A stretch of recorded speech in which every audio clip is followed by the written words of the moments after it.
Welcome to Geek Speak Live. We are back. It is February, the month of love, Ginge. My co-hostess with the mostest. Wake up on the pots and pans. Hello. It is great to have you all joining us tonight. Have you missed us since January? Because I've missed us. Have you? Yes. Did you not look in the mirror? We're hard to miss. Ginge, as I said, it's February, the month of love. It's Valentine's Day this coming weekend. Yeah, Saturday. Saturday, yes, that's right. Are you doing anything special? Well, if I said it, then it ruined. In case Mel and I can't say. On the in case Danny's watching. Ray. I know Danny's watching because she's our moderator. But no, I mean, like, do you guys usually do something geeky and romantic, or? Like a nice, cool, like, do you watch something romantic, like geeky movie, romantic movies, or it doesn't even have to be geeky, like Silence of the Lambs? Yeah, well, okay, if that turns you, you know. Yeah, Wild Horses. Oh, God, I'm going to have that. That's romantic, right? The reason I actually am bringing up the whole Valentine's Day thing is because, you know, comics and that, like geek culture. Yep. There's some cool Valentine's Day stuff out there. There is indeed, right? yep. And shameless plug here, Kaboom, because we film live on location here at Kaboom Comics Australia, your local comic shop. And look, this is a great gift, and it's pretty cool. It's romantic, I'd say. It's called Batman: The Batman Adventures Mad Love. This is the deluxe edition hardcover. So this is beautiful book, drawn by Bruce Timm, written by Paul Dini. This is a fantastic comic. If you've never added this to your collection, it's a love story. Joker, Harley, Batman. Bit of a looks good. Bit of a menage a trois. Oh. Not really, but you know what I mean. It is a fantastic book, and it is such a cool little Valentine's Day gift idea. Very cool. Let me just pop that out of the way. Now, the other thing I wanted to mention, last show we had the lovely lady Andreas from Elms Creative join us via video link. Yep. In the show, and look, she did our Christmas cards for us, our sassy Christmas cards, and they were a massive hit, right? Now, your time is ticking, people. You've got to get in here by Saturday to come and grab some of her amazing sassy Valentine's Day cards, right? There's a whole range of these here, 5 of them. Cool. I'll pick a couple out here. This one's fantastic. There is no one else I would rather have farting in bed with me. Like, can you see that? That is a great card, that one. This one here, to be honest, now we're married, I thought this charade would end. This is so cheesy, I love it. You are my perfect match. He's got a box of matches, Ginge. This this one is very cool. Happy Valentine's Day from the best decision you ever made. And my absolute favourite, this card is just customary. Your actual gift is in my pants.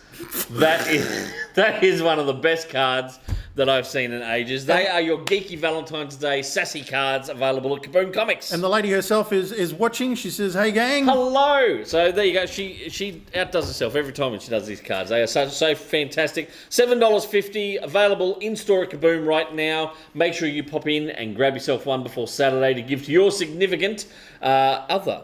There you go. Scott's watching. He says, "G'day, watching on YouTube on the TV." Good to see you, commenting on the iPhone. Oh, okay, cool, fantastic. Cool, man. Look, I'm prepared. I've even made notes tonight. My gosh. I know. Now, we are going to talk about Super Bowl a little bit because it was Super Bowl yesterday. I fucking forgot. It wasn't until customers came in and said, "Oh, did you haven't got Super Bowl on in here?" I went, "What?" Super what now? And they said it was a crap game anyway, apparently. Look, I had the opportunity to watch it, and I just, you know what? I'm going to work on my van. Really? Yeah. Yeah, and that was about it. Yeah, he's got the new Gingermobile. I do have the new wheels, yes. Yeah. The stream machine. Congratulations. It looks very swift, Thank you very nice. Much. Thank you. I don't mean that in the way of Taylor.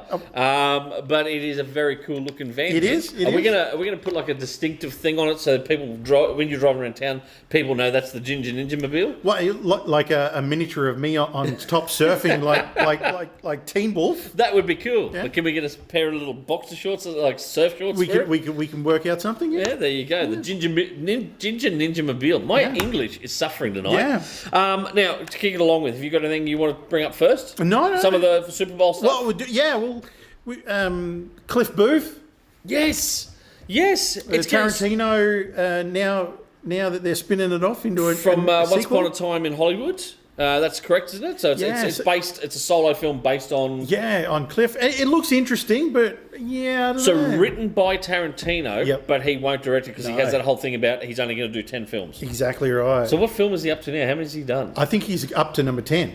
So his next film is it. That's it. He's going to die afterwards. Is that what he believes? Well, that's really? Yeah. Okay, so this film though is written. So it is actually a Tarantino film, just not directed by him. Exactly right. Exactly. Okay, because I tell you what, I actually enjoyed Once Upon a Time in Hollywood. Yeah. And I thought Brad Pitt's character was fantastic. This looks interesting, but I'm not. Yeah. Okay. I'm excited for it. I wasn't before I saw the trailer, but yeah. What else you got for us? Also, the Spielberg trailer for Disclosure. Was it Disclosure Day? Yeah. It's Spielberg, so it's aliens. My wife has a theory that this is actually, this kind of movie and media is how they're actually just slowly letting us know that aliens are among us. So this is just the government's paying for it's the softening the blow. Let's put it in a heap of pop culture right now, and let's do a movie about how we would tell people that aliens are among us. So then we just drop it out and go, by the way, that movie, everything you saw in that... It's pretty much true. Pretty much true. Pretty much true. So, I mean, have you seen some of the special people that get around our fair cities? I'm sure some of them are aliens, trust me. Well, yeah. I believe. Look, the biggest one... The The Mandalorian and Grogu. Look, I enjoyed the Sam Elliott, but he the voiceover. voiceover. Yeah, because I got excited. I was like, "What the hell is this?" And then when the trailer played, because Danny and I sat and watched it the other night, and I turned and went, "What the was that?" Look, when Super Bowl ads are between $8 and $10 million for 1 minute. Yeah. That went for 45 seconds. Wasn't even a minute. And that was it. They had all the opportunity in the world. You know what? It left me cold. It honestly, I have no interest in that. To be honest, yeah, it's done the exact opposite of what it should have for me. I'm like, I've lost enthusiasm to watch it now. Yeah. Even more so. Because it looked cheap. Like that 40-second trailer looked cheap as. Yeah. And it's them on like a stagecoach with the Tauntauns as horses. Now, you brought up an interesting point off camera earlier before the show. You said you found it reminiscent of the old Budweiser commercials from the late 90s, early 2000s with the draft horses, the Clydesdales. Yeah. Now, is that what Disney... Because Disney's behind the marketing, right? I'm not going to say anything about Dave Filoni. No. But do you think that they were trying to tap into a nostalgic thing for Super Bowl by going an advert that was very similar to marketing back to that kind of? I think that these marketing people think they're too smart for their own good. Yeah. Because the audience for this movie weren't even born when these ads were coming out. The audience that they played that to are predominantly football fans who probably aren't... No, I'm not generalising because, I mean, we love football and we're geeks. Yeah. But in America, a fair chunk of that audience aren't Star Wars fans. No. They're not gonna, they'll go to Dunkin' Donuts. Have we got anything there for the Dunkin' Donuts one? No, we don't. We've got to talk about it. The Goodwill Dunkin'. So... I thought that was one of the best advert campaigns I have seen. All the old 80s and 90s Ted actors. Danson, the guy who played Urkel, the guy who played Carlton out of what do you call Fresh it? Prince. Fresh Prince.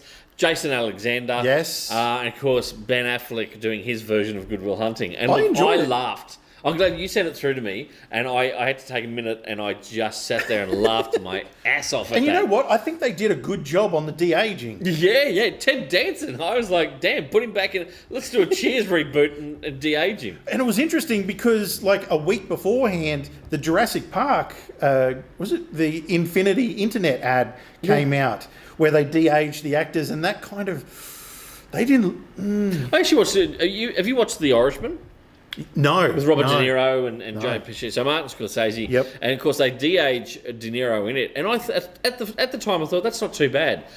And then I've seen clips from it since, and it got pointed out to me via social media that he looks young. Yep. But the movements he does, because it was done with motion capture or whatever else, It's still the movement because they old... just filmed him, yeah, Yes, and then just de-aged tightened his face. Yeah. So it's actually still the movements of an old man. And when you think like that and you go back and watch clips of it, you go, I see it now. There's the beginning of the new Indiana Jones movie. Yeah, after that big train sequence where they're walking up the hill after getting off the train, there's a shot where Harrison's walking up the hill, and it's a wide shot, but you can tell he's really he's walking as he is now, not as the 30-year-old. No, so the technology's there to make them look younger, but they can't act younger. Yep. You know what I mean? Because they're like physically, those guys are all old and just I mean, the way my knee's been going this week, I feel their pain,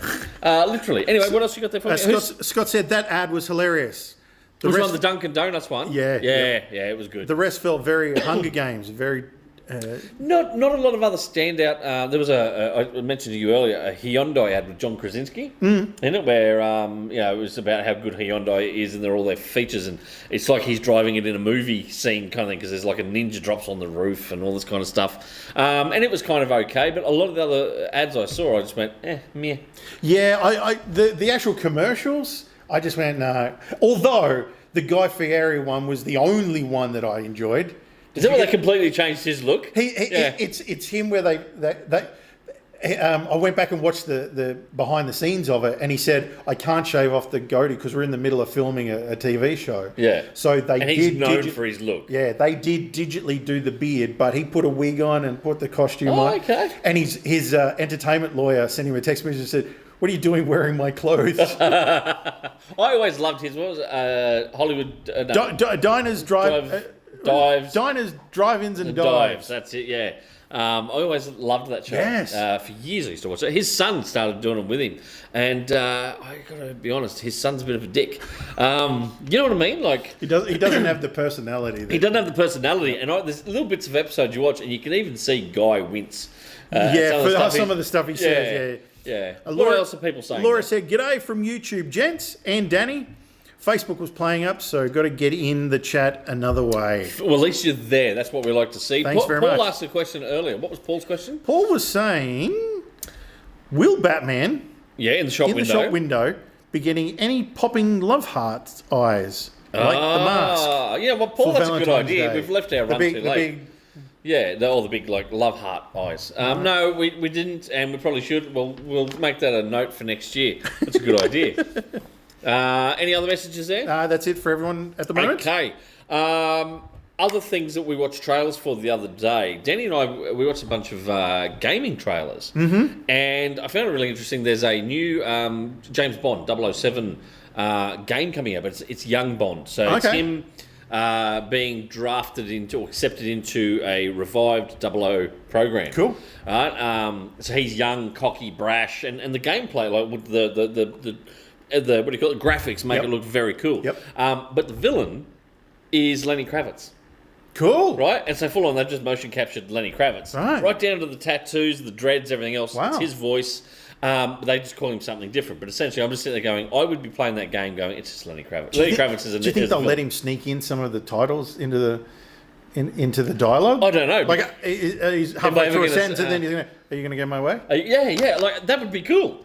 Right? That would be freaking awesome. I'm just saying. It looked interesting. And I had heard that now that Amazon's got the rights to do all the like games, movies, TV shows and everything else. The Broccoli sold it to them and said, here you go. And Amazon, because they've only got something like 10 or 12 years before it goes into a chunk of it goes into public domain. Right. So they have got to make their money back as quick as they can. And so you're going to see a whole bunch of stuff coming out for James Bond and the whole 00.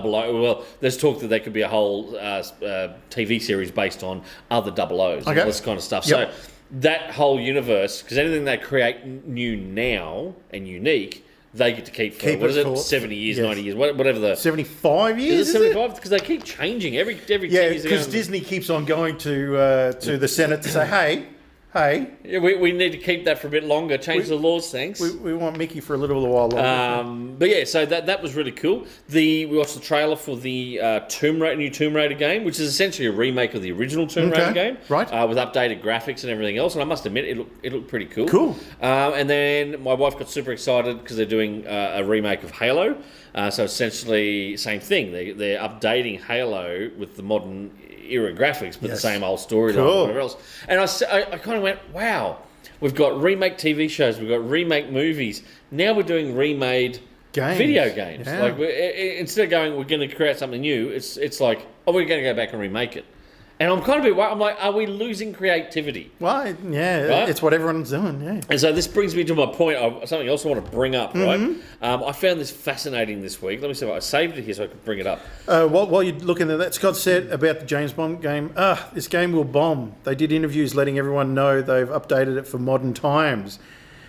Okay. And the old Bond is outdated with an outdated family. So is there no more Miss Moneypenny? Yeah. Well, it won't be Scottish, in it. Or what's her name? Something galore? Pussy galore. Hey, we didn't come up... I had to say it. You were hinting at it. We didn't name the character. Don't send us hate mail. Now listen, New York Times ran a story last week, I think it was, and it fell into my lap one morning, and I read a bit of it, and I went, "Wow, that's fascinating." So the whole thing about AI, right now, we know there's AI problems in comic art. Yep.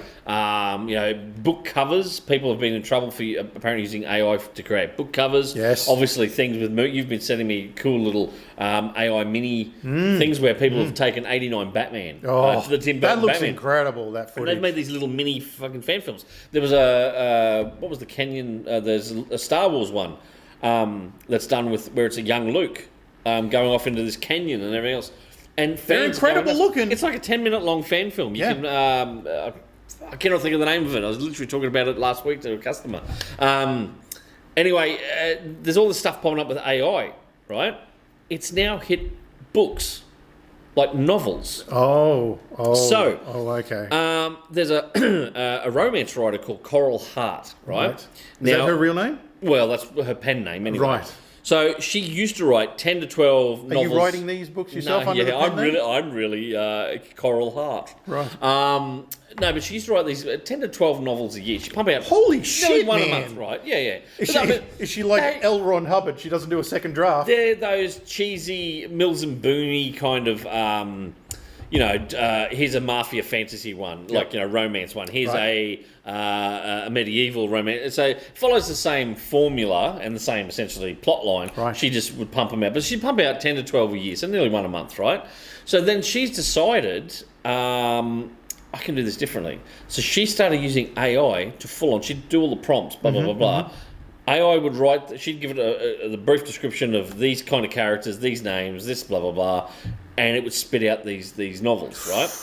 She has pumped out more than 200 romance novels in a range of subgenres, from dark mafia romances to sweet teen stories. Right? And she self-published them on Amazon. Yeah. So that people could download them through Amazon on your Kindle or whatever else, right? Yeah.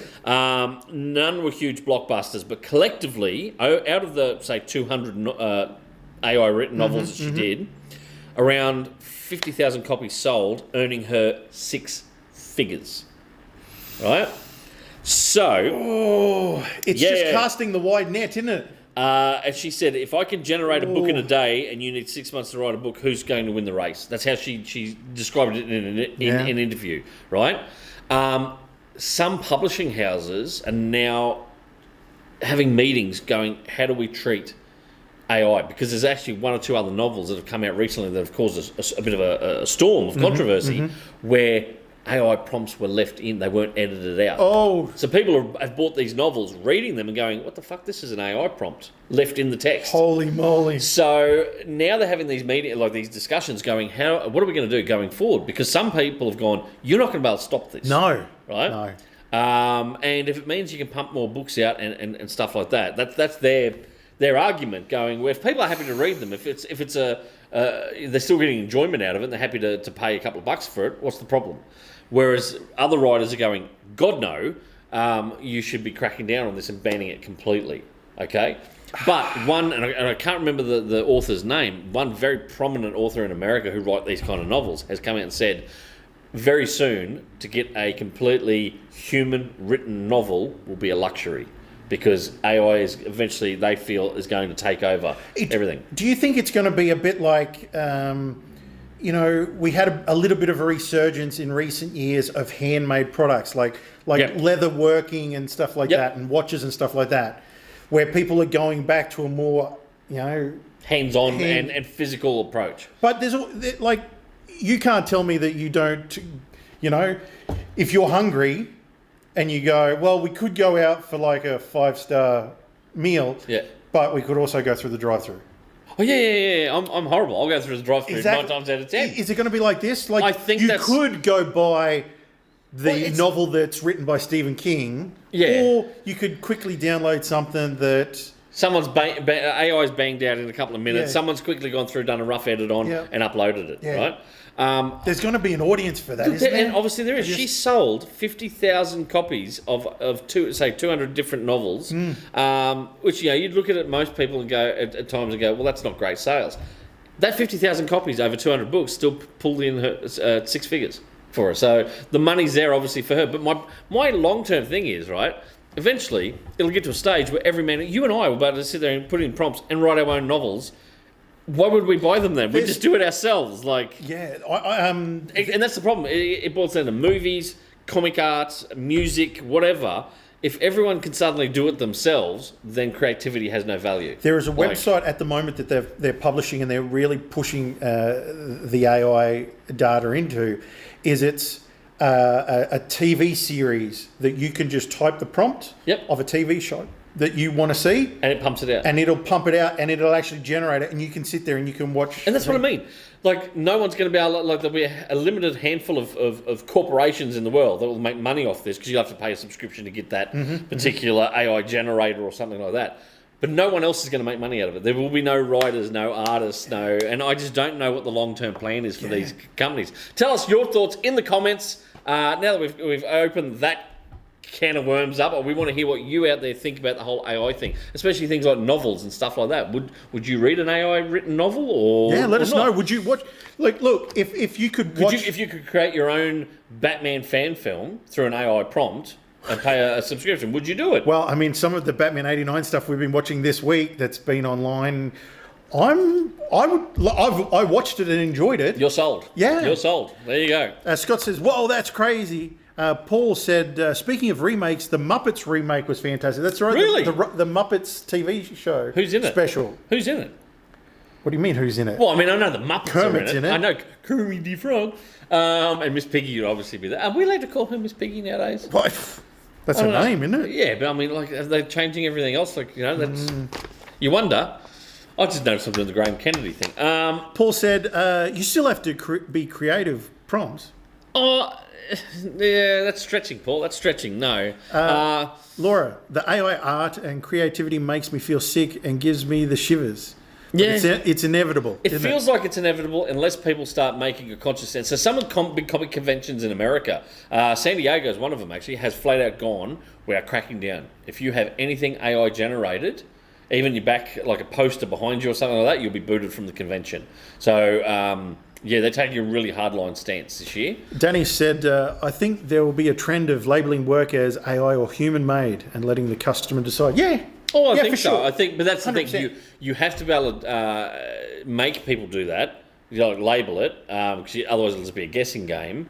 You know what I mean? And yeah, I would be happy with if at Comic-Con they had, stickers on stuff that said this is AI, this is human. So you can make an informed choice yourself. Well, I mean, the problem is a lot of the artistic community would not allow that because they are dead set against it. They are ban it completely. But then also, they shouldn't be doing artwork based on copyrighted characters as well, right? Well, technically, I agree with you if they're not hired to do that specific project. Exactly. And you go to any comic convention here in Australia is no different. Yep. And it's a lot of knockoff people doing their own prints, right? A3 prints or whatever else. Yep. They aren't hired by DC or Marvel or Image or whatever to work on these characters. They're just going off and doing it themselves. They're allowed to sell them at the conventions without an issue. Exactly. Right? And it's always been kind of like, yeah, Don't we ask, know don't tell. it's a grey area, but it just everyone turns a blind eye to it. Yep. If they really want to crack down, you'd have to say to those people, well, unless you can prove that you've got permission from the copyright holder to do that, Yep. use that character, use that IP, Yeah. then maybe they have to crack down and go, no, it must all be original work. Mm. Would people buy it? Yeah, that's the interesting thing. Would you buy something off a creator if it wasn't a licensed product? Like if they did their own just cool character, like Zombie Man or something like that. Exactly. Let's say Jim Lee left DC, left Marvel, and Jim Lee went out and was doing his own stuff, went to a convention and went, well, I can't draw Batman, I can't draw Spider-Man or the X-Men because I don't work for those companies anymore. Here's my character. Imagine Rob Liefeld does it. Actually, Rob Liefeld, better example. Imagine Rob Liefeld goes, I don't have the rights to Deadpool or anything like that anymore. I'm going to draw Pouch Man. I was about to say, I hope Right? it's Pouch Man he's drawing for me. Man of plenty pouches. And the rubble around his feet. Would you buy it? I would. I would. You're like, I'll buy anything Rob does. But you know what I mean? Like, you kind of would. Was there a market there for that? Anyway, moving along, I want to give a quick highlight to a couple of books that came out this week. Talking about lovey things before. Romance. Valentine's Day. God, I had a blank just then, Ginge. This just came out this week. Superman Chains of Love special. It's a one-shot special. A whole bunch of different creators in there doing a Superman special. Sorry, I'll hold that there. Hopefully you can see that cover. That is available on the online store right now. Superman, there's artwork. There's a whole bunch of different artists. There's some really cool stuff in here. There is some fantastic artwork. So you might want to check that one out. Also new this week, Godzilla Infinity War from Marvel Comics. I tell you what, everyone is doing Godzilla stuff. DC's got Justice League versus Godzilla versus Kong. That's cool. They're in their second mini-series for cow. that. These guys, Marvel, have been doing Godzilla versus the Marvel Universe and Godzilla destroys the Marvel Universe. Now we've got Godzilla Infinity War, which obviously has stuff to do with the Infinity Stones. So issue 1 of that dropped this week. That's also available. Cool. Speaking of licensed products, licensed things, Planet of the Apes versus Fantastic Four. Hang on, what? The team up you never knew you wanted. Or I don't know whether you do want it. But anyway, Marvel have decided to do... Actually, you know what? The artwork looks pretty awesome in it. Yeah. And the cover, I believe, is... I'm pretty sure it's Greg Horn on the cover. It's just a cool looking piece of artwork. It is. Right? I'm not going to say what I was going to say. Yeah, so that is available in store too. The first issue, it's a 4-issue miniseries, I believe. 4 Cool, or man. 5-issue miniseries. It just looks pretty freaking cool inside. Yeah. I think it's like interior artwork. It's awesome. Yeah, that's Fantastic pretty cool. Four. That's pretty cool. Now, and the other one I wanted to highlight this week, Absolute Power has finally gotten the softcover treatment. This was the Mark Waid, Dan Mora DC event from last year, I think it was. So it's now finally gotten around to being collected in softcover. If you've been holding out to grab that one as a softcover collection, Dan Mora's beautiful artwork in this book, you really should check it out. I am the biggest Dan Mora fan guy, because I can't call myself a fan girl. Anyway, Dan Mora is one of my absolute favourite modern artists at the moment, and the artwork in this book is phenomenal. You want to check that on out. You know what the sad part is, though, right? I will never own an original page from a comic by Dan Mora. Do you know why?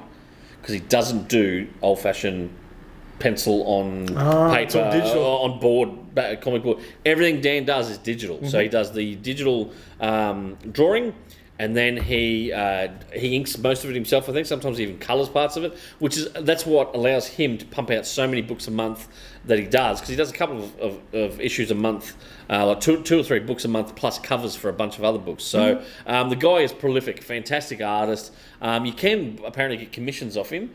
So wink, wink, nudge, nudge. Anyone out there in Geek Speak land who ever wants to get Todd a really cool gift, how about a Dan Mora commission? Well, that's what those NFTs were supposed to be a couple of years ago. Yeah, know? but that's all faded away. Hasn't hasn't it just? You know, that whole thing just kind of went, didn't it? A non-fungible token? Is that what it was called? Yeah. Is that what they were? Yeah, because there could only be one, like the Highlander. There can only be one. Actually, speaking of Highlander, did you see the extra shots this week? We did of see Dave Bautista and Henry Cavill. Have you got some? I have got some. Bring them on up. Some of the shots. And can you hear when you bring it up on the screen? You will hear my wife audibly make a sound when she sees Henry Cavill. It may even be picked up on microphone. You never know. There you go. There they are. Look at him. He's such a dreamboat. Who, Dave Bautista? No. you'll notice that in the costume he's got a priest's collar. Yeah, I noticed that. The Kurgan. I'm interested. Look, this film is going to be fantastic. I'm really keen to see this when it hits cinemas. Yeah.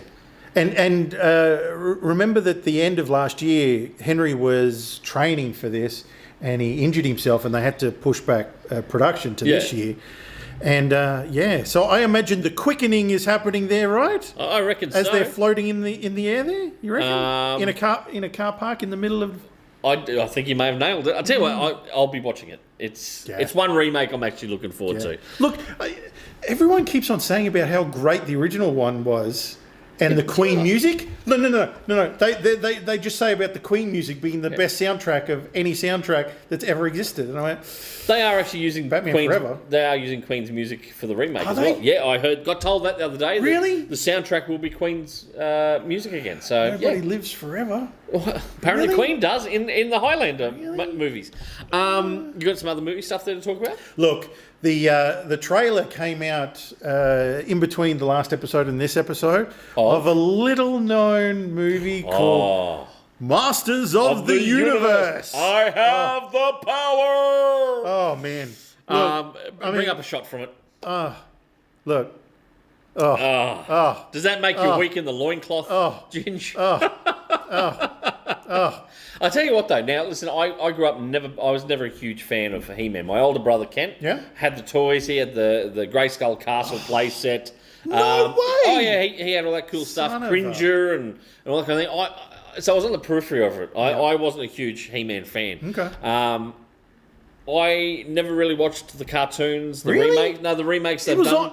Even the Kevin Smith remake or whatever that he did. Look, I love the Dolph Lundgren movie. Yeah, did you? No, I never love seen it. Never seen it. Love it. This trailer came out. I watched it. I turned to my wife and I said, "That's date night. We are going to watch that on the big screen." It looks like a fun popcorn. Yep. Just switch your brain off and enjoy the movie kind of movie. It looks like a fan has taken AI to create a movie and sent it to the cinemas. Because I know people have been worried incredible. about the whole Jared Leto as Skeletor. Skeletor? Yes. Until next time, He-Man. I don't give two shits that it's Jared Leto because they go, it's the Jared Leto curse. It'll be crap because I actually liked him in Morbius, right? Well, I watched Morbius and I enjoyed that movie. I thought he was pretty good at it. I didn't even know it was Jared Leto from the trailer or anything. We haven't even heard the voice of Skeletor. But I wonder if he's going to do the whole Skeletor. Yes. But yeah, I know the whole trailer. I sat, I watched it, I went, I'm there. It looks fun. It looks fun. Yeah, it looks fun. I will be buying tickets and planting my butt in a cinema seat to watch that on the big screen. Yes. Any other movie stuff? Well, they did release the image of old Sophie Turner as Tomb Raider. And all I'm going to say, Ginge, is va va voom, I'm there for it. I love her as an actress, and she fills out that costume quite well. Sansa Stark? Yes, yep. Well, today they released some images from her filming the actual show. And? Look, they showed us this costume, and we went, yes. To me, that's the classic costume. We're for it, but then this... What the hell is that? Look, that's not Tomb Raider. Look, she's probably cold.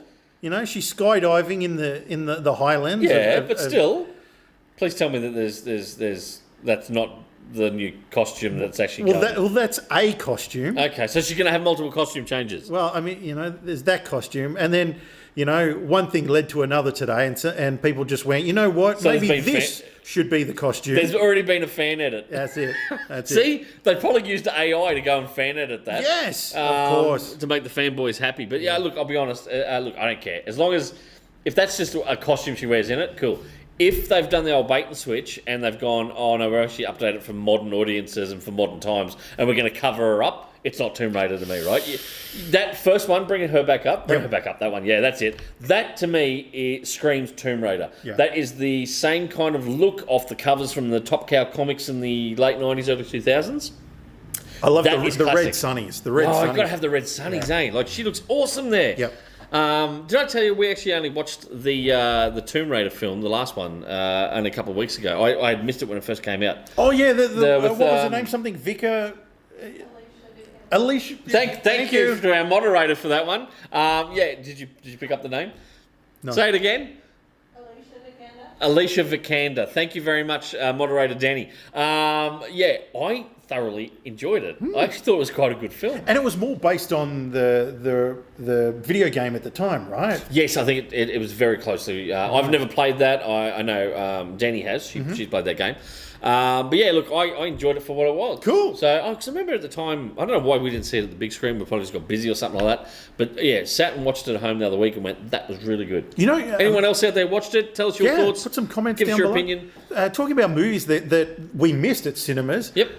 You told me about this movie maybe 2 years ago, and I've only just gotten around to watching it. Which one? Dracula Untold. Oh, yeah. Luke Evans is playing Dracula. Vlad the Impaler. Chef's kiss. It was such a good movie. It's like Van Helsing or The Mummy. You know, it was fun to watch. It's actually right up there with my with the Mummy film that Tom Cruise made with Russell Crowe as Jekyll. Hang on, spoiler alert. What? You've seen that Mummy film? No, I haven't. You've never seen the Tom Cruise No, Mummy I film? haven't. No. Holy shit. Okay. All right, I'm going to catch up on that. Before the next show, Ginge has got to go and watch that. And if you haven't watched it, go and watch that Mummy film where Tom Cruise is in that film, is the main character. Russell Crowe plays Dr. Jekyll. Yep. Right? And I'm like, this was meant to be a whole universe. There was a Universal Monsters thing they were going to work on. You're going to have Johnny Depp as the Invisible Man. You had Luke Evans as Dracula in this. Javier Bardem was meant to be going to be Wolfman. Something like that, yeah. And it all fell apart because the Mummy didn't do too good, and Dracula apparently didn't rate as well either. Yeah, like Dracula, they slapped an ending on it that was going to sort of spin out into this universe. Yeah, because where he's in the modern time. He's at the cafe or something. Exactly, in London, Yeah, in London. And I was like, yeah, this is fantastic. And then it went nowhere. Yeah. But you know what? Bring it back. Someone go out there, give Tom Cruise a big enough check. Russell Crowe will do it for sure. I'm sure Luke Evans will do it. Bring them back. Johnny Depp needs some gigs right now. So, you know what? Maybe we ought to pitch it to Hollywood and go, we'll revamp that whole universe. I was saying that I've not seen it, but there's another Dracula movie where Jared Butler plays Dracula. This is called Dracula 2000. Yeah. Have you never seen it? I've only seen bits of it, and my sisters absolutely love it, and they told me all about it, where he is actually... It's in New Orleans. It's set in New Orleans, I think. And he is Judas. Yeah. And the reason he can't stand the cross, and he can't... Silver... Yeah. I'm like... That's it. Whoever come up with that storyline... It was a cool concept. Freaking cool concept. I'm for it. Well, now that you've brought it up about the cross of Judas and everything else, right? I want to talk about a comic that is currently in the latest previews catalogue. It's also live on our pre-order section on www.kaboomcomicsaustralia.com if you want to go and pre-order this one. If you're a Swamp Thing fan, this is pretty cool. Now, it's called Swamp Thing 1989, okay? And it's going to be a couple issues long. What it is... He's holding a lamb. I'll read it out for you. He's holding a lamb. Over 3 decades since the controversy and cancellation, Rick Veitch's legendary Lost issues are completed. After a renowned 2-year run on the series, Veitch's grand finale to Swamp Thing was cut short and never to see print. Whispers and leaks hinted at the epic Untold saga for years. Now, for the first time, that final story is going to be told. As Swamp Thing is cast back through time, he will come to meet a carpenter who will change the trajectory of his life and the DC universe forever. The origin of Etrigan, the demon, and Swamp Thing's journey to the beginning of time starts here. Now, in 1989, the controversy surrounding this whole thing involved the abrupt cancellation of issue 88. Holy moly. So he had another 4 issues planned, I think it was, of the story, in which the main character, Swamp Thing, travelled back through time to meet Jesus Christ. Wow. Right? So the storyline was written by Rick Veitch, illustrated by Michael Zulli, and was deemed too offensive and potentially blasphemous by DC management at the time. 1989. Yep, leading to the writer's resignation and a significant long-standing dispute over creative freedom and censorship in the comic book industry. Holy cow. The plot, the controversial storyline, so the plot was called In the Morning of the Magician. It was intended for issues 88 to 91. Swamp Thing travels back in time to biblical Judea. The plot featured a meeting with Jesus, and a proposed cover image depicted Swamp Thing becoming the cross of the crucifixion. Holy moly. The cancellation, though, although the script was previously approved by editors, DC publisher at the time, Jeanette Kahn, intervened and refused to print the issue in 1989, fearing backlash from religious groups. Wow. The decision was influenced by the intense controversy surrounding the 1988 film, The Last Temptation of Christ, and heightened satanic panic in the US, making publishers cautious about content that could trigger boycotts. Wow. Boycotts because of that whole The Last Temptation of Christ and the blowback against Six End. DC went, no way, we're not touching this story. So it got cancelled. 30-something years later, we're gonna get it. We're finally gonna get that Swamp Thing story there. Holy moly, man! So if you love weird, cool stuff like that, if you want to read a book that was cancelled and is now finally going to come back, holy moly! Swamp Thing 1989 #1. Pre-order it now through your local comic shop. www.kaboomcomicsaustralia.com. I'm shook. I'm glad I shook you to the core. Shook you all night You're long. shaking me all night long. Holy cow, man! Zatanna, have you got the image there? This is just a couple of spotlights I think you should keep an eye out for. Yep. We're pre-ordering these now. Zatanna #1. Zatara embarks on her greatest tour yet. As the newest and first Prime Magus in millennia, it is now Zatanna's sworn responsibility to oversee and guide the world of magic. All eyes are on her. How will she accomplish this grand task? How will she shoulder the heaviest of her responsibilities? And how will she confront the horrors waiting in forgotten histories? With a wink, a flourish, and a whole lot of magic. That's what's going to take it. All-star writer-artist Jamal Campbell. He's the guy who did the previous Zatanna miniseries. Okay. He's also been an artist on Superman, and he's writing and drawing this series. Cool. He's back for an encore with the Mistress of Magic as she finally gets her own ongoing series. Very cool, man. Cool. The next one we'll have a bring up about is, of course, Spider-Man Superman. So last month we talked about Superman, Spider-Man. This month Marvel's got their answer to it. So it's coming out in April, and it is called Spider-Man, Superman. How original is that for a title?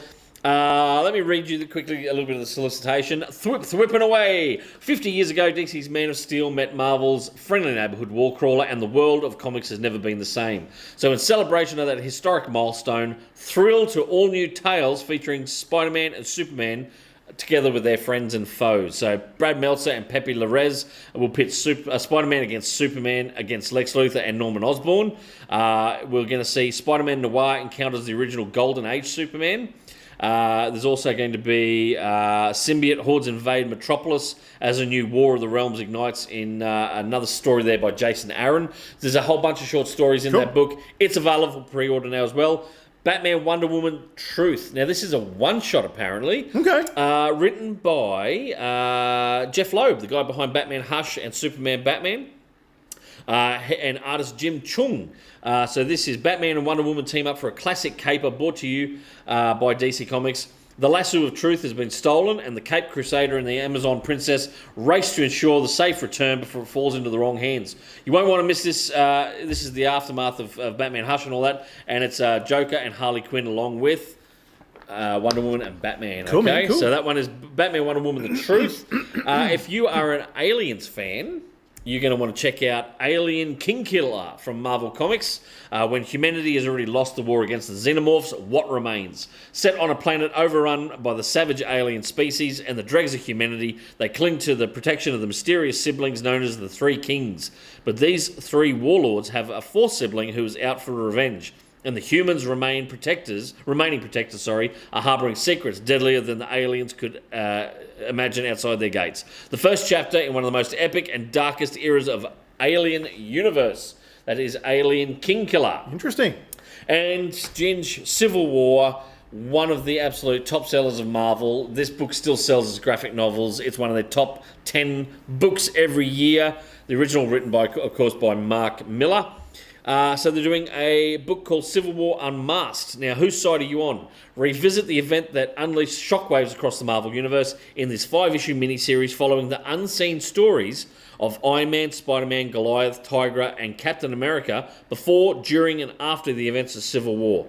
An urgent mission from Bishop takes Tony Stark into the days of future past, where the revelation of the apocalyptic future changes everything Tony thought he knew about the consequences of the Superhuman Registration Act. That is going to be a great little mini-series. If you're a fan of Civil War, this is a fantastic follow-up to it, okay? So you might want to check those out. They are all up for pre-order right now. Get your pre-orders in www.kaboomcomics Australia, or send us an email, or come and see me in store, and I will sort you out with pre-orders for those books. I'm out of breath. Parik said, has anyone seen the new Anaconda, and what did you think of it? Have you watched it? No, I haven't. No, neither have I. I don't like snakes. He said it tried to be funny and scary at the same time and fell between. Well, it's got Paul Rudd and Jack Black in it. Yeah. You got two comedians right there. I mean, what were they going for? What kind of a film? It sounds to me like it was a comedy take on it. Well, it is, because from what I understand, it's guys that were kids that watched the original movie in cinemas back in the day are such big fans of Anaconda. They put some money together to make their own. Oh, for the love of God. So even the movie, this is how meta this is all getting. Yeah. Let's make a movie that's about a remake of a movie. Exactly. Righto. Yeah, so... Can someone in Hollywood start doing some original stuff, please? Any other comments there? How good does the new pics from Spider-Man Noir... Oh, Ian, yes. We were just talking about this off camera before. My boy Nick Cage, Spider-Man Noir. I cannot wait for this to drop, this series. It's going to be great. The guys talking about it were saying... Chris Nolan in the past has said any superhero movie that's worth its weight in gold takes from Zack Snyder. Yeah. And the shot of him on the rooftop with the lightning bolt is just from Watchmen. Yeah, it looks great. Yeah. Scott said, new Anaconda was amazing. Best in the series. Really, Scott? That's high praise. Any other comments there? Anyone want to chat about anything? Morbius was an excellent 2000... I was going to say, yeah, so would you call it, Scott? An excellent 2007 superhero movie. I actually say late 90s. It had that late 90s vibe of superhero. Like Blade. Film. Yeah. Okay. Yeah. Yep. For me, that's what I felt anyway. Yeah. Thanks, Todd, for getting me into the Teenage Mutant Ninja Turtles versus Godzilla. Oh, yes. New issue just came in, by the way, Ian. Third issue in that series. As I said, Godzilla is everywhere at the moment. Even the Turtles have crossed over with Godzilla. Reptiles together. He also said Dark Universe was the name of what all that was going to be. Yeah, all the monster movies from Universe. Bring it back. Because they made that logo, the Dark Universe logo at the start of the movie. This is what happens when you have bean counters in charge at studios instead of creative people. Because if they go, if it didn't hit this metric, we're not making any more. Instead of going, see it through, make the joined films, and then you watch it become cult hits down the track, and the later sales of streaming, merchandise, all that kind of stuff. You've got to build this shit. They expect to hit straight out the gate with the first one or two. Could you imagine if Marvel had done that, or Disney with the original, Marvel before it got bought out by Disney, with the original Iron Man. Iron Man, like you think about it, back in the day, wasn't a blockbuster gangbusters make a ton of money. No. It was great, but it was the building blocks for what became this massive juggernaut of entertainment, and dollars and everything else, if right? it didn't work, we wouldn't have what we have now. Yeah, but it wasn't what you'd call a massive fucking blockbuster at the time. And I remember Jon Favreau saying, I had to make this movie, for pennies. Yeah. And I had to scrimp and save. And then he gave them what he'd done. And he said, look, it'd be great if we could have a bit more money that we could do like the suit up scenes. Yeah. And Marvel saw it and went, okay, we like what you've done with it. Here's a bit more money to do those scenes to add to the movie. He had all the trouble when he wanted to get Johnny Depp. He was uninsurable, and they said, no, you're not doing Johnny Depp. And he pushed for it. He went, we need to do Johnny Depp. Robert Downey Jr. Oh my God. You've got Johnny Depp. I've got Johnny Depp on the mind. I don't know why. Robert Downey Jr. And he was uninsurable, and everyone went, you can't have him. Yep. Like this guy, he's got all these drug problems and everything else. And Jon Favreau went, yeah, but he's the perfect guy to play Tony Stark. Yeah. These studios need to start taking those risks again. No one wants to take a risk today. They're risk adverse when it comes to it because it's all run by accountants. And Paul, I know you're watching and you're an accountant. That's not a dig. But even Paul, surely you'd agree that it can't always be about the money when it comes to creative stuff. It has to be about creativity. It has to let the creatives have free reign. Laura says, I'm with you, Todd. I haven't seen any He-Man, but to me it looks like a fun popcorn flick. We're going to do it as a date night, Laura. Danny and I are going to go along. Oh, you and... Yeah, okay, you can come too, buddy. Thanks. Because the other one that we want to... Have you got the picture there for Project Hail Mary? So this movie, that we've got another trailer this week. How freaking awesome is Ryan Gosling in this trailer? Did you watch the trailer? He's pretty. He's a good-looking dude. It's after he did something to us. No, he didn't. He's always been a good-looking dude. Anyway, Project Hail Mary, based upon the novel. So this is the same guy who wrote The Martian, with Matt Damon? Yes. Matt Damon!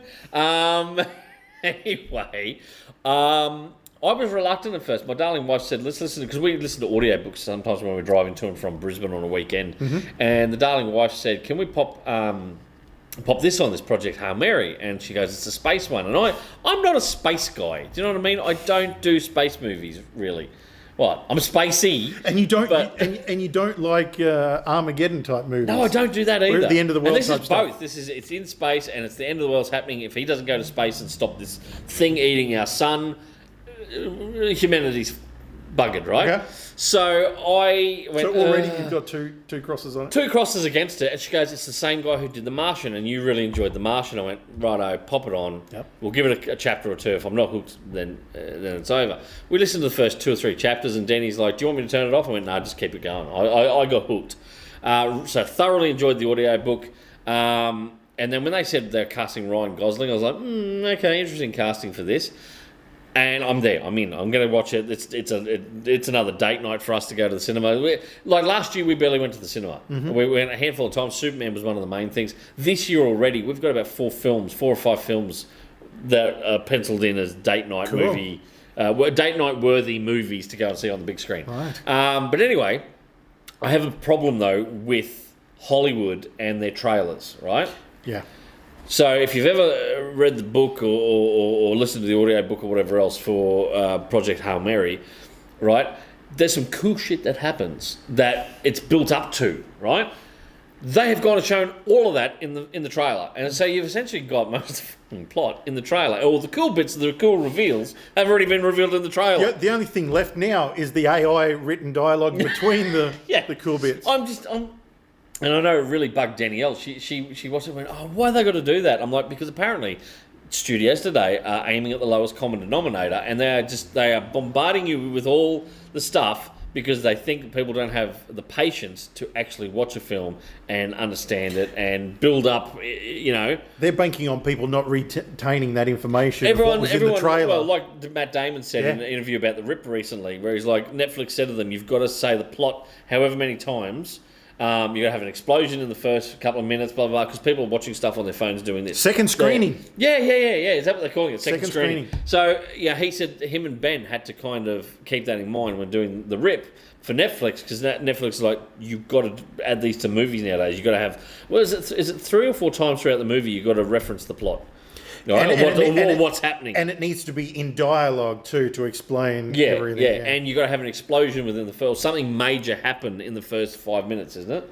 Otherwise people turn off. Hey, I'm all for movies that have that action sequence right at the beginning of the movie. Yeah, but does it show just how bad we've become as a society? Well, that's the thing. I actually listened to that podcast where the guys were with Joe Rogan, and they said, Matt said a mate of his went and saw The Exorcist back in the day, right? He actually had to go from his house to watch it in a cinema, and within the first 10 minutes, he's like, no, I'm out, I'm done. He got up out of his seat and walked to the back door, turned around and stood at the back door of the cinema watching the screen. Yeah. Because he couldn't quite leave because he'd invested money, time and effort to get up off the couch and do it. And he said, but if you're watching it on Netflix, you just flick your thumb, bang, you can change it. So, yeah. Do you think back, so Steven Spielberg back in the day, when he would do a movie, he would open where it was in the middle of an action, like some films, and you'd go, what have I missed? And that's why Lucas did the same thing with Star Wars. Yeah. He maintained that every movie you make, it should feel like you've walked in 10 minutes late. Yeah, like you were stuck out getting popcorn and having a pee. And you know what? You go back and you watch those films now, like Indiana Jones and stuff like that, and you go, shit, he's right. Yeah. And they hook you straight in. Yep. That's probably why they become classics. Do you realise it's nearly an hour? We're just at the tail end of the show. People, have you got any questions for us? Anything you want to quickly talk about? Laura said when she was saying that the movie that I was going to have to watch before the next episode, Yep. She said, I thought you were going to say Goonies. You know what? I've given up, Laura. He's never going to watch Goonies. He'll never watch Princess Bride either. Don't be like that. Any other comments? Any new ones from people that they want stuff talked about? Ian said he's looking forward to Hail Mary. Yes, Project Hail Mary. It's going to be very good. Scott said we'll be there day one for Project Hail Mary. Very cool. Kaboom Comics said we will see you there. Oh my God, it's become AI run. Kaboom, it's got its own mind. Scott said we're heading to see the original Scream this Friday. Just saw the trailer for Scream 7. I didn't realise there was 7 Scream films. Yeah.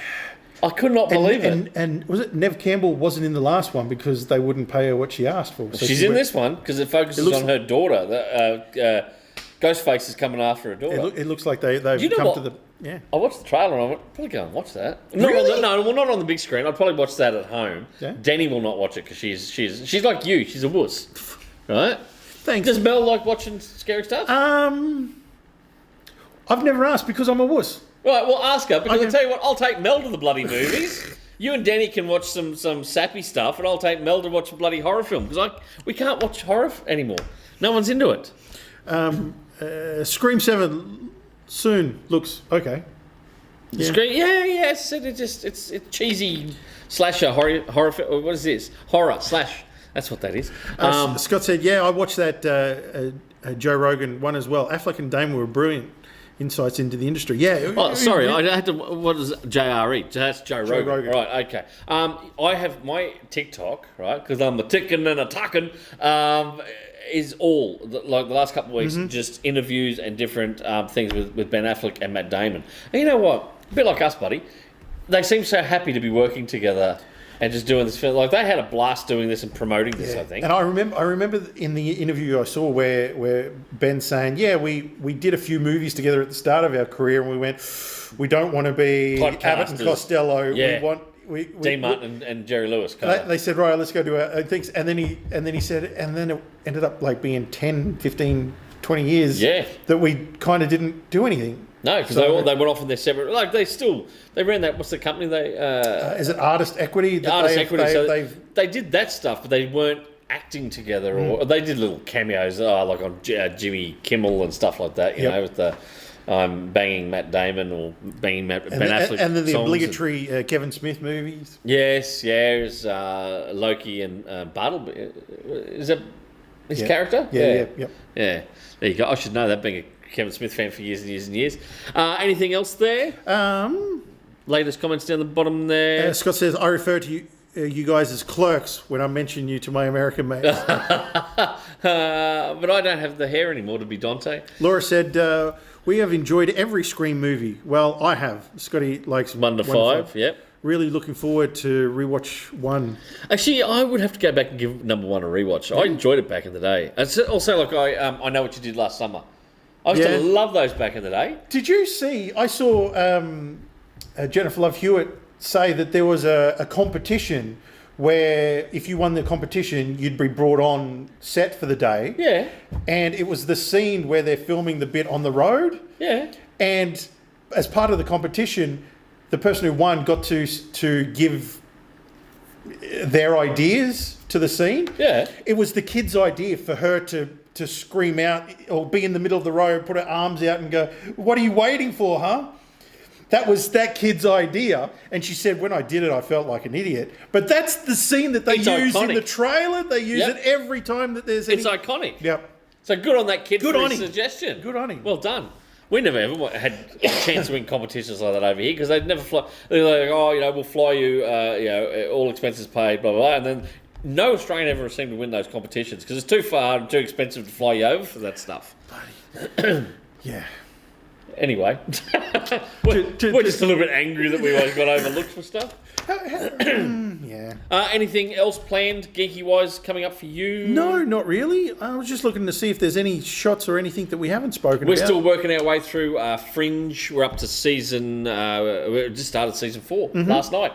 So we've got season 4 and then season 5. I've never seen season I think I've seen half of season 4 back in the day. I've never seen season 5. And I tell you what, doing a rewatch on it, it still holds up. It's a fantastic series. It's getting better and better as we go along. I did finish Landman. Yeah. The season 2 of Landman. It was good. It wasn't as great as season 1. But Billy Bob Thornton, 2 thumbs up. I always enjoyed him and everything he's in. And we are still working our way through Fallout season 2. So enjoying that. There's a, and it's not ruining it for anyone because you're probably up to it. You're probably beyond that episode now. There's a character in it with the ghoul where he gets dragged off and taken to this place. And as soon as like a mutant character, as soon as I heard the voice, I turned it anyway. That's Ron Perlman, isn't it? Oh, cool. And she goes, "Hang on, yeah, you got it. That's Ron Perlman." And he's supposed to play a really smart character, even though he's a mutant. Oh, I assume so. Yeah. But anyway, you cannot miss Ron Perlman. He's got that distinctive voice. You go, it's Ron Perlman. Speaking of that, you and I were talking. Speaking of Ron Perlman, apparently, I'm seeing it reported in multiple places that he has said yes. Him and Guillermo del Toro have said yes to a Hellboy 3. He's coming back. I'm for it. He's coming back as Hellboy. It was supposed to be a trilogy. They left it on a cliffhanger. Yeah. So I tell you what, would you tell us in the comments before we go, and we can always talk about it on the next show. Are you a Hellboy fan? Did you enjoy the Ron Perlman? Did you enjoy David Harbour? And have you seen the C-list independent one, The Crooked Man? What did you enjoy? What didn't you enjoy? And are you looking forward to potentially seeing Ron Perlman back as Hellboy in number 3? Andrew said, "Where are you watching Fringe?" Fringe, we're watching it on Amazon at the moment, through Amazon. They've got all the seasons there. It's fantastic. It's a really good watch. And she said, "Landman wasn't as strong as season 1." No, it really wasn't. It was a bit like for me. I enjoyed Tulsa King season 1. Tulsa King season 2 was a bit. I haven't even finished season 3 of Tulsa King. And I love Sly Stallone. And I love Taylor Sheridan stuff, but I don't know. It just tapered off after season 1. Season 2 was a bit meh. Season 3 really is not one me over. And Robert Patrick's the bad guy in it. Hang on, what? He's the villain. Yeah, the Terminator. The old Terminator. Bad guy. Yeah, Robert Patrick. He's the bad guy in Tulsa King season 3. Okay, cool. Yeah. Following on from my 90s movies watch, I finally got around to watching Point Break. Sorry. I think I've only ever seen that once. I better not spoil it then for you then. Point Break. I'm thinking, I tell you what I do love is Gross Point Blank. Oh, yes. That is a fact. John Cusack. Oh, I love that. And Dan Aykroyd. Dan Aykroyd. Love it. Oh. It's good. Well, there you go. Go back and watch that. Yeah, actually, you know what? That might be on the cards this weekend. I might go and watch Gross Point Blank. Yeah. Anyway, that's it from us, unless anyone's got any last minute. Laura said, enjoyed Ron Perlman's Hellboy. Would be keen for a third. Haven't seen David Harbour's or The Crooked Man. Well, she said Crooked Man was definitely worth the watch. I got told it's the closest to the comic books that you'll ever see. Well, it's his script, isn't it? Yeah, Mike Mignola. He was behind the script and he pushed for it. C-list actors, very, very low budget apparently. David Harbour's film, I did enjoy apart from the sound quality. They'd play a song which would be pumping, and then the characters are talking and drop right down, and so you were constantly sitting there bumping your volume up and down on the TV, and that frustrates me. I hate when movies do that. Scott said, I actually really enjoyed Dave Harbour and loved Crooked Man. Dave Harbour's a great actor, actually. I loved him in Stranger Things and that. So yeah, and in Thunderbolts, loved him in the Thunderbolts. Scott said, question: what is the big movie you guys are looking forward to this year? Actually, to be honest with you, He-Man, probably. Like I know Supergirl's coming out. I'll go watch it. After we've spoken here in store about Superman, and look, I didn't love it. I didn't loathe it. I was just in the middle with Superman, so I'm not kind of wow factored by James Gunn's DC stuff at the moment. So I'll go and watch it. Avengers Doomsday, I'm like, they've kind of already ruined it for me with the whole, we're going to make Robert Downey Jr. Doom in it. I'm like, no. I'll tell you who should have been Doom in it, Mads Mikkelsen. He would be a great Doom. Didn't he auditioned for it, didn't he? Did he? I don't know, but that's who they should have gone for. Once again, all these little teasers are coming out for Avengers Doomsday. Like the latest one I saw the other day was Fantastic Four and Shuri and that from Black Panther, and I'm just going, it's the wow factor is not there for me for Avengers Doomsday. It feels like they're just throwing stuff at a wall. How do you like that? But I'm feeling ho-hum with the two big companies, Marvel and DC, and their films. I'm feeling a bit ho-hum with it, whereas He-Man, Masters of the Universe. I'm like, It looks wow, fun. this It looks fun. awesome. It looks fun. So I'm there. I'll be watching that. That's the big one I'm looking forward to, Scott, at the moment. I saw some talk online, and they were saying that their dad is a big comic book fan from way back in the day. Yep. And when she asked the dad, "What do you think of the Superman trailer?" he's gone, "They should have got an actress that didn't have pierced ears." Like, of all the things, You know what? I didn't even notice. of all the things, Does Millie Alcock have her ears she's pierced? got her ears pierced, and he's like, "Well, How did she's Supergirl. How did they use kryptonite? They would have had to use like a kryptonite needle But or something. shouldn't she have healed?" Well, yeah. And I'm like, of all the things to Wow. And I'm like, well, that's a real fine thing. That is pedantic geek fanboy mentality right there, I'll be honest. It's like the whole, because in the comics they used to have, how does Superman shave? How does he shave to be clean shaven all the time? It used to be he used a kryptonite razor and his the laser eyes in a mirror. Laser, in a mirror and bouncing back off and shaving it that way. Yeah. Which is a bit silly because what if his shirt caught flame then or something like that? And then like back before they changed the idea of Superman, originally his mum made his costume out of his blankets in the rocket. Yeah. Well, how did she sew it together? Because the fabric was supposed to be impervious as well. Because his cape wouldn't tear and everything else. Was it with a kryptonite needle? How'd she get kryptonite? What is it? How'd she fashion it into a needle? I don't know. I need these questions answered and many more here at Geek Speak Live. These things that we're really pedantic about. Thank you everyone who tuned in tonight. Don't forget Valentine's Day cards. These sassy, cool cards available in-store only at kaboomcomicsaustralia.com. Grab them before Saturday. Give your geeky loved one something really funny and awesome. Don't forget to put pre-orders in. Come and visit us at Kaboom Comics if you're a subscription box holder. Come pick up your stuff or just come for a browse and a chat and let's talk all things geeky at the home of Geek Speak Live, Kaboom Comics Australia. My co-hostess with the mostest. Thanks for a great show, Jim. Thank you, sir. Wake Cops on Pots and Pans. Thanks for tuning in, everyone. Special thank you to Danielle, our moderator, who's off screen doing that for us tonight. Thank you, Danielle, and it's been a pleasure podcasting with you, buddy. Yeah. Thanks, everyone. I'm your host, Todd Bailey. Thanks for tuning in. We'll see you next time.